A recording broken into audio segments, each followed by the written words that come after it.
since Ilia Taboria vacated his belt. If Volk wins, it establishes himself as a two-time champion, and I'd say he's above Aldo as the greatest of all time. If Volkanovski wins the belt again against another top contender, the comeback of his career, where a lot of people are counting him out, a lot of people don't think that he is the same fighter, and if he could beat Digeo Lopez, it shows that he still has it, right? He's still one of the best in the world. Well, technically, he would be the best featherweight, since Ilia's not there, but I do think after those devastating losses, coming back to beat someone like Digeo, in my opinion, makes him the greatest featherweight of all time. But to be honest, it would feel like a king wearing the paper crown. Volk is better than everyone, and Ilia left the kingdom for a new one after defeating Volk. It makes featherweight feel watered down. If Digeo wins, though, then that shows that Ilia still had unfinished business at featherweight, and the weight class can still be in good shape. If the guy that Ilia knocked out wins the belt again and proves he is the best in the weight class, without Ilia there, I would like to look at Volk as, the best featherweight, but you just can't. You can't. It will only be if Digeo wins the belt. Then there's competition. There's a rivalry of Ilia maybe coming back to featherweight in the future to fight someone like Digeo Lopez.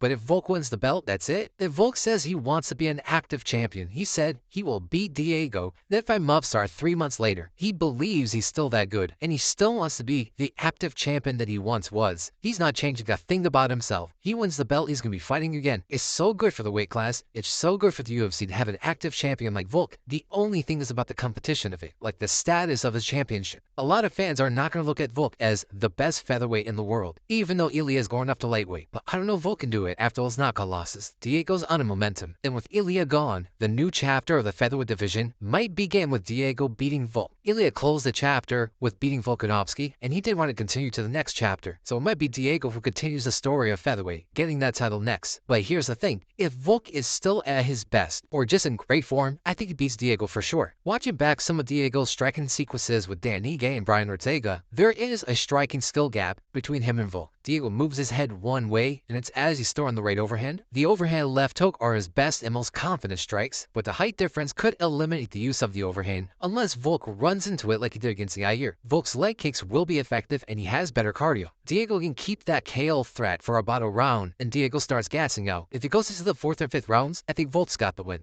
But if Volk is washed, none of that matters, and Diego clips him on the chin, KOs him early. Volk is the far more skilled fighter, a legend of the game, one of the most technical MMA fighters of all time. But Diego's power will pulverize any version of Volk that isn't optimal, especially if his chin is weakened from the Islam and Ilia knockouts. I don't want to see Volk get knocked out for a 3rd time in a row, and the way that Diego can knock these guys out, it's vicious. Hopefully Volk can have a good performance, drag the fight out into the 4th and 5th rounds, and make it a show. But that's the only thing. We don't know which version of Volk is going to be standing across the octagon from Digeo Lopez. Be sure to like, be sure to subscribe, hit the bell for notifications, and I'll see you guys in the next